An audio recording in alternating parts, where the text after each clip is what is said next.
সাংসদ হওয়ার পর অভিষেক বন্দ্যোপাধ্যায় ডায়মন্ড হারবার মডেল চালু করেছিলেন। ডায়মন্ড হারবারের মানুষের জন্য নানা পরিষেবার ঘোষণা ছিল সেই সব প্রকল্পে।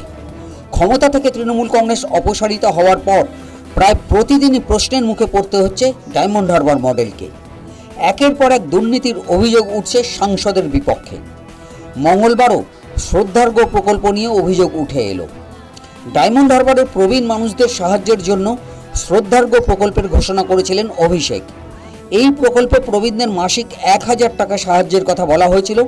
৭৬,000 প্রবীণকে এই প্রকল্পে সাহায্য করা হয়েছে। বার্ষিক খরচ 91.2 কোটি টাকা। বলা হয় 16,380 স্বেচ্ছাসেবক প্রকল্পে অনুদান দিয়েছেন। এবার প্রশ্ন উঠছে, এরা কারা? টাকার উৎস কি? যে প্রবীণদের সাহায্য করা হয়েছে তাদের তালিকা কোথায়? দুয়ারে সরকার প্রকল্পের সরকারি তথ্য কিভাবে তারা পেলেন? শ্রদ্ধার করে এখানে অভিষেক ব্যানার্জি মেইন হচ্ছে প্রাইম অ্যাকিউজড পারসন, যার এগেনস্ট আমি করেছি, কারণ ওই তো মেইন বলেছিল। এছাড়া এই যে এর সঙ্গে কারা ডেটাবেস যদি সত্যি সত্যি কোথায় দুয়ারে সরকার থেকে কে ওকে সাপ্লাই করেছে, ইনভেস্টিগেশন ধরা পড়বে, এবং যাদেরকে উপস্থাপিত করেছে তারা অরিজিনাল, তারা ভিকটিমস, তারা বেনিফিশিয়ারি কিনা, এই পুরো তদন্ত সাপেক্ষে যারা যারা থাকবে তাদেরকে ইনক্লুড করতে বলেছে। অন্য কারোর নাম দেয়নি। মেইন হচ্ছে অভিষেক ব্যানার্জি। ডায়মন্ড হারবার মডেলে এই এলাকার মানুষের চিকিৎসার জন্য অভিষেক চালু করেছিলেন সেবাশ্রয়ী প্রকল্প। ওই প্রকল্পেও দুর্নীতি হয়েছে, অভিযোগ অভিজিতের।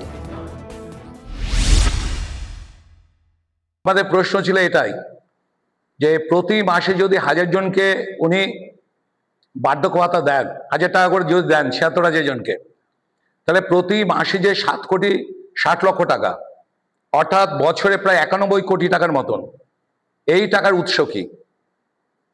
দ্বিতীয় পয়েন্ট হচ্ছে যে উনি এই যে বার্ধক্য ভাতাটা দিয়েছেন, এই বার্ধক্য ভাতা যে লিস্টটা উনি তৈরি করেছেন দুয়ারে সরকারের মাধ্যমে।